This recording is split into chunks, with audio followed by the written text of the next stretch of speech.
Wasteland in Perm city centre, stomping ground for teenage runaways.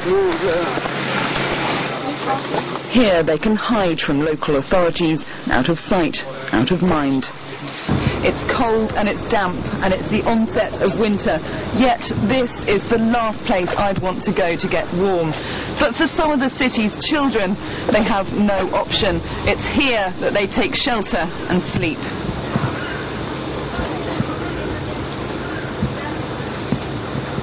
These are squalid conditions. The smell of urine and of faeces is just overpowering.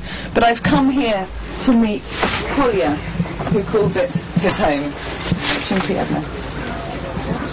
It's a wretched existence, but these teenagers say this is better than living with their abusive families or confined in a state-run institution. They say they're addicted to the freedom of life here, but left to their own devices, they plunge into a world of substance abuse. As Kolya talks of his addiction to glue and paint, his friend Oleg shows us his scars from heroin abuse. These kids have contracted HIV despite knowing the danger of sharing needles. Denis turns up with a new supply of paint. He shares it round. A few years ago, Denis was badly beaten and left unconscious in the snow. As frostbite set in, his fingers had to be amputated. But he says his deformity makes it easier to beg. At 19 years old, Kolya's only completed 3 years of school. He gets the odd labouring job, but doesn't stick it for long. I worked for 1 week, got some money, then blew it on alcohol. I spend my days getting drunk, sniffing glue. I do have a home with my grandparents, but I don't live there, because I prefer to live outdoors, where I'm free to hang out with my friends. The government says there are around 1 million such children in Russia, but there may be more. No one knows for sure.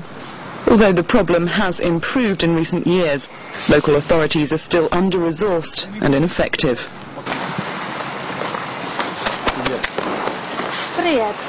Instead, it's up to volunteers from abroad. British couple Hamish and Hannah Louise run the Love's Bridge charity, which reaches out to Perm's most vulnerable children. They come here once a week to entice the teenagers to their day shelter.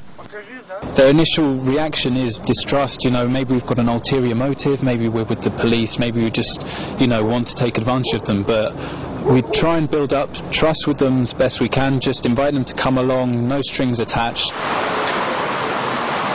And this approach is working. At the Love's Bridge shelter, the teenagers receive much-needed care. It's the only chance they get to take a shower and to wash their clothes, shedding the grime of street life. Here they're given food, advice, counselling and basic medical attention. A positive environment. I think the most valuable thing is that they maintain contact with the real world.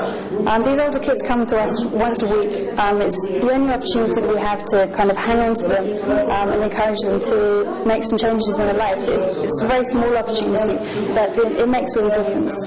The Love's Bridge volunteers have helped hundreds of street children to overcome their addictions, return to their families and go back to school. It's a challenge, but it's vital intervention, giving these kids a chance in life to break the cycle of poverty, crime and substance abuse. Leah Ferguson, Rush Today, Perm.